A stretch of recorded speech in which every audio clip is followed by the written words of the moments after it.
उड़न ताबूत का नाम तो आपने सुन ही रखा होगा। ये कोई अलिफ लैला या काउंट ड्रैकुला की कहानी का हिस्सा नहीं, बल्कि अपने पड़ोसी देश की वायुसेना यानी एयरफोर्स के MiG-21 तैयारों की बात हो रही है।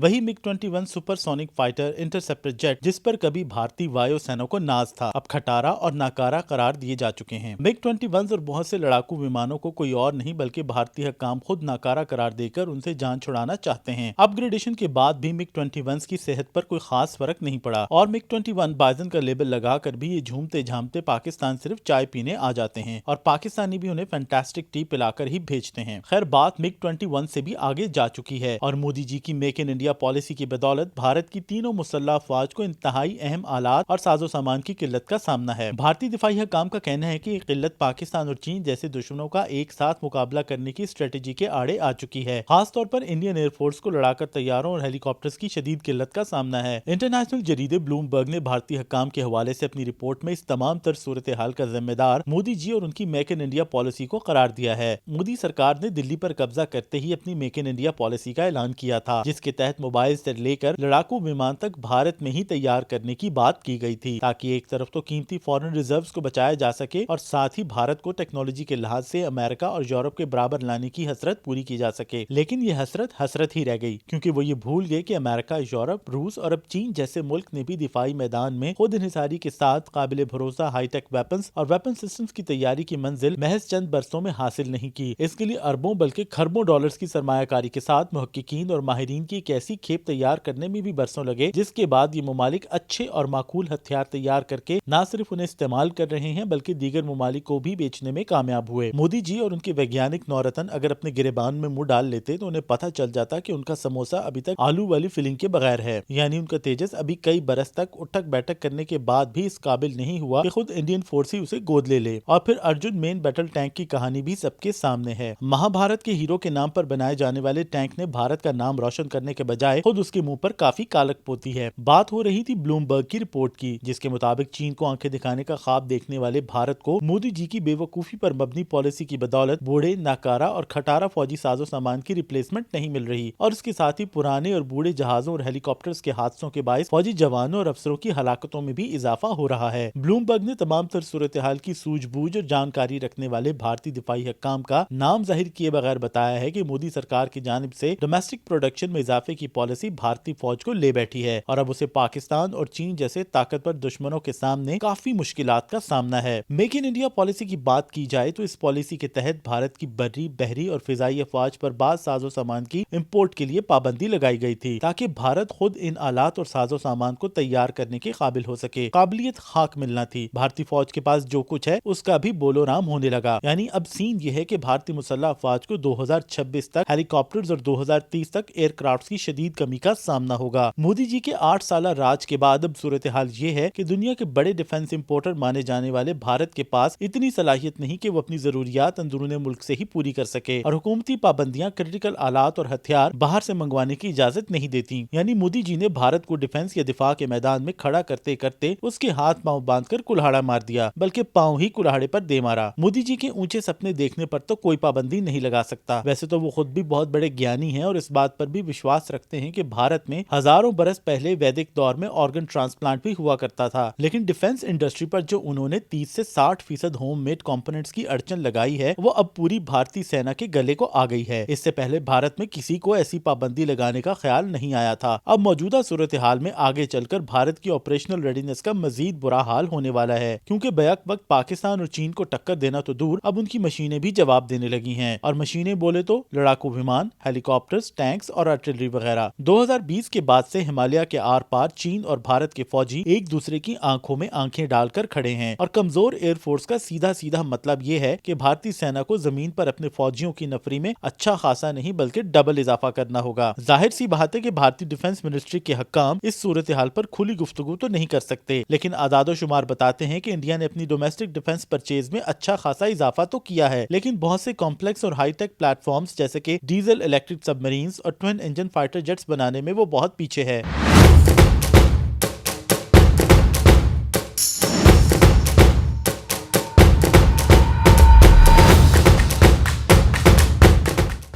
मोदी जी ने गैर मुल्कियों से सौदा खरीदना तो बंद कर दिया ताकि भारत में बनने वाले सिंगल इंजन फाइटर जेट तेजस से इंडियन एयरफोर्स का पेट भरा जा सके। लेकिन हिंदुस्तान एरोनॉटिकल लिमिटेड साल में सिर्फ 8 तेजस बना सकती है, जो एक स्क्वाड्रन भी नहीं बनता, और ट्विन इंजन तैयारों की मैन्युफैक्चरिंग भारत के लिए अभी ख्वाब ही है। लोकल डिफेंस इंडस्ट्री को प्रमोट करने के लिए 2020 में भारत सरकार ने 47 अरब डॉलर की कमोबेश 100 आइटम्स की इंपोर्ट बंद की थी ताकि उन्हें अंदरूने मुल्क तैयार किया जा सके। ऐसे में सबसे पतली सूरत हाल भारतीय एयरफोर्स की है, जिसको आने वाले बरसों में तैयारों की शदीद किल्लत का सामना होगा। फैक्ट्स एंड फिगर्स के मुताबिक 2030 तक भारतीय एयरफोर्स के पास 30 से भी कम फाइटर स्क्वाड्रन्स रह जाएंगे, जो उसकी असल जरूरत यानी 42 स्क्वाड्रन से काफी कम है। फ्लाइंग लाइफ मुकम्मल करने वाले 16 से 18 तैयारों पर मुश्तमिल कमोबेश 8 स्क्वाड्रन्स इंडियन एयरफोर्स को रिटायर करना होंगे, जिनकी कोई रिप्लेसमेंट तैयार नहीं। इंडियन एयरफोर्स की स्ट्रेटेजी के तहत वो 30 से भी कम फाइटर स्क्वाड्रन्स के साथ पाकिस्तान और चीन को एक साथ टक्कर देने की पोजीशन में नहीं रहेगी, और यही सूरत हाल गंभीर भी होगी और संगीन भी। ऐसे में हिंदुस्तान एरोनॉटिक्स लिमिटेड 2026 तक अपनी प्रोडक्शन को डबल करने का इरादा तो रखती है, लेकिन यूक्रेन रूस जंग ने इस प्लान पर भी पानी फेर दिया है। ऐसे में पाकिस्तान और चीन के साथ तनाव वाले बॉर्डर पर इंडियन आर्मी, एयरफोर्स और नेवी को जिंदगी की हाफ सेंचुरी मुकम्मल करने वाले हेलीकॉप्टर्स ने भी चकरा के रखा हुआ है। भारतीय फोर्सेस के पास ज्यादातर हेलीकॉप्टर्स वो हैं जो फ्रांस में 50 साल पहले तैयार किए गए थे और 1970 की दहाई में भारतीय फोर्सेस ने इंडक्ट किए थे। अब बरसों गुजर जाने के बाद इन हेलीकॉप्टर्स में 80% अपनी 30 साल की ऑफिशियल जिंदगी पूरी करने के बाद बोनस पर उड़ रहे हैं। भारतीय सेना के ज्यादातर सिंगल इंजन चॉपर्स 2026 तक फारिग हो चुके होंगे और भारत के अपने बनाए हुए हेलीकॉप्टर्स का 2030 से पहले फ्लाइंग का कोई मूड नहीं। भारत की तरफ से रूस से जदीद कामोव 226T हेलीकॉप्टर्स खरीदने का मंसूबा भी कामयाब होता दिखाई नहीं दे रहा, क्योंकि कीमत पर इख्तलाफ तो है ही, उसमें भारतीय साख्ता कंपोनेंट्स की परसेंटेज क्या होगी ये भी एक बहुत बड़ा मसला है। पिछले साल इंडियन आर्मी ने अपनी डिफेंस मिनिस्ट्री को तजवीज दी थी कि मेक इन इंडिया पॉलिसी नजरअंदाज करके फौरी तौर पर जरूरत के लिए चंद यूटिलिटी हेलीकॉप्टर्स का सौदा कर लिया जाए। इसी तरह एयरफोर्स और नेवी भी अपने अपने हेलीकॉप्टर्स के फ्लीट्स में नई आत्मा फूंकने के लिए प्लान बना रहे हैं। भारतीय नेवी का तमाम तर इन्हिसार कई बरस पहले बैरून मुल्क से खरीदे गए हैवी वेट टॉर्पीडोज पर है। अब भारत की अपनी defence and development research organisation heavy weight torpedoes कब तक बना पाएगी किसी को कुछ पता नहीं। ऐसे में पुराने टॉर्पीडोज के नाकारा होने का खतरा भी मंडला रहा है। हद तो ये है कि तेजस और अर्जुन टैंक जैसी जंगी मशीनों में भी 50% इम्पोर्टेड सामान ही लगाया गया है। तो ऐसे में मोदी जी की मेक इन इंडिया पॉलिसी पर भारतीय सेना तो परेशान है ही, लेकिन उनके अड़ोस पड़ोस में काफी इत्मीनान है।